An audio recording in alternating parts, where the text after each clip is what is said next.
You know what the most impressive stat on Saturday was for What's Duke? that? Only one player scored more than 20 points. You score 106 and only one guy went over 20. That was Tyrese Proctor with 23. Duke shot 62.5% from the floor, 48.3% from three. The season best. They couldn't miss. They got exactly what they wanted all throughout the floor. The offense was in high gear all game and scored the most points that they had all season, and that's exactly what John Shire talked about with John Roth in the postgame. I just loved our sharing. I thought we were really sharp, played at a great pace. That's something we've been focusing on, is playing not just faster where you're taking the quickest shots in the world, but where you're putting pressure on the defense. And I thought our guys did that. And just look, 23 assists, 5 turnovers. That's big time. I think that led to shooting a great percentage. There's a difference between fast and frenetic. I used to, when I was coaching, I coached lacrosse, I said there's a difference between playing with a frenzy and playing frantic. Like there's a difference between the two. You can play fast, but sometimes people think fast is like chaotic. Now, playing fast is still being under control. And that's exactly what Duke was. And there are 3 players that stood out to me in the game. 3 players that stood out to me. Tyrese Proctor, Kama Malawash, and Caleb Foster.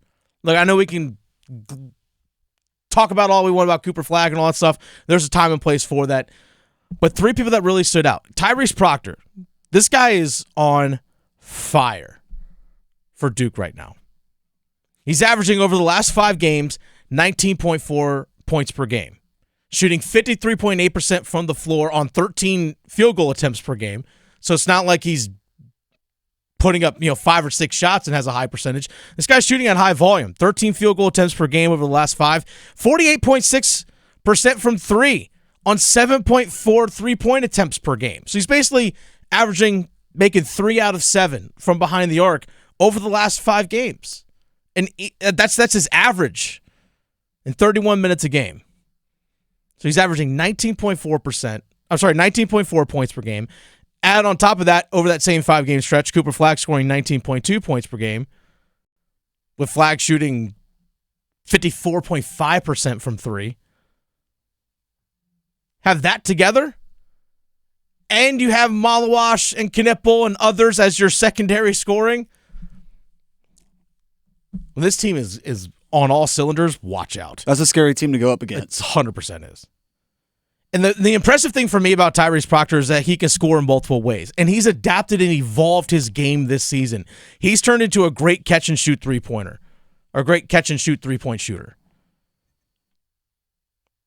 He still has the ability to create his own shot. The guy was a point guard coming into Duke, so he still has the handle, can create his own shot. We've seen him being able to take step-back three-pointers. He can move the ball in transition.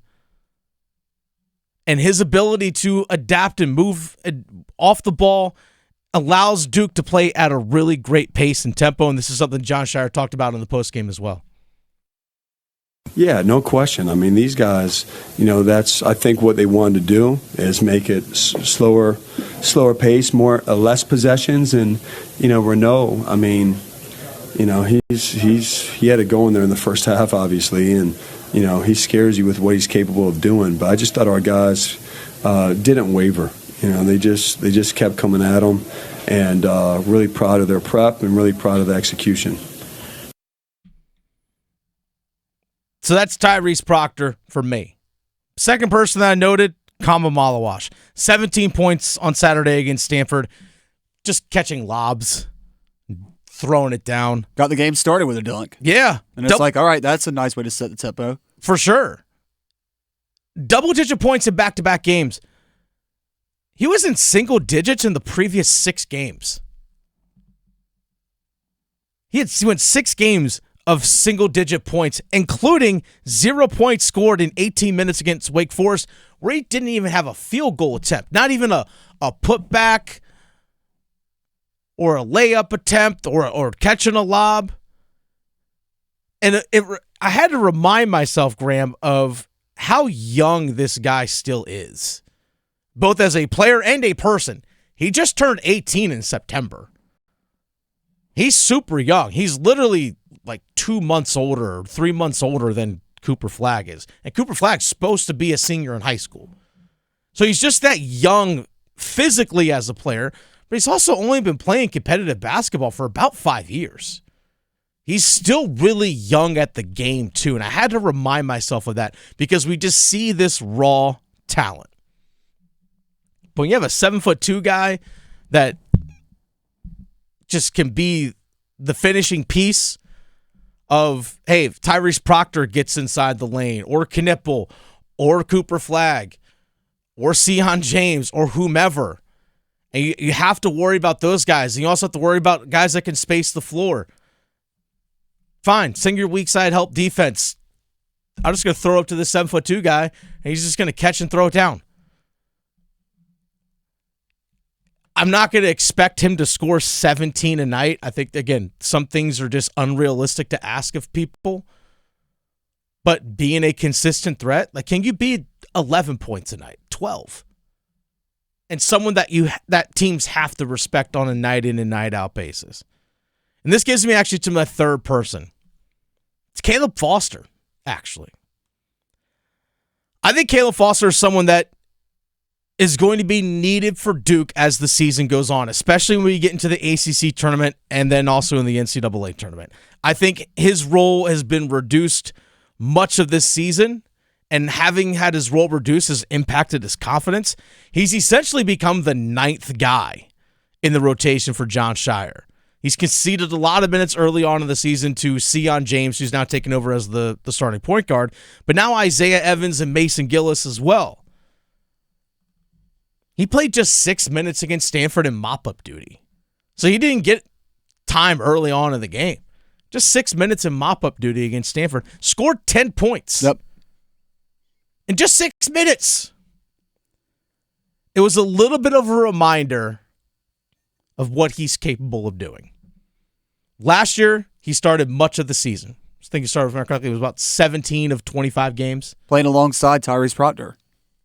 Him, Jerry McCain, Kyle Filipowski, Mark Mitchell. He started a bunch as a freshman last year for a team that went to the Elite Eight. I know he got hurt late in the season. He missed the ACC tournament, also missed the NCAA tournament, but he was a key piece to that team. Last year, again, started much of the year for Duke, scored 7.7 points per game while shooting a shade above 40% from three. If there's an injury in your backcourt and or there's foul trouble, you have to be able to go deep in your bench, especially if you're going to be playing 2 games in 3 days, or in the ACC tournament, where if they're probably going to be on a Thursday team is when they're going to start. Let's be honest. Duke's going to have to win 3 games in 3 days to win the ACC tournament. You're going to need to have the added depth. It's hard to go with just 6 or 7 guys. To be able to have a 9th guy on your bench that you can trust is big time for John Shire. It's big time. So as much as we love to praise Cooper Flagg, I get it. The guy's probably going to win the Player of the Year in college basketball. If not, he's definitely a finalist. I mean, he was great in his own right over the last stretch of games. He's been great this season. But for me, Proctor, Malawash, Caleb Foster are all guys that can be big-time contributors for your team. And not just for a flash for a game here or there, consistently. Tyrese Proctor is playing his best basketball since he's got to Duke. These last 5 games, he's been fantastic. Malawash, you just want to have the consistency. Again, super young player. And Caleb Foster, again, another really talented player that you can rely on. It's not easy to find.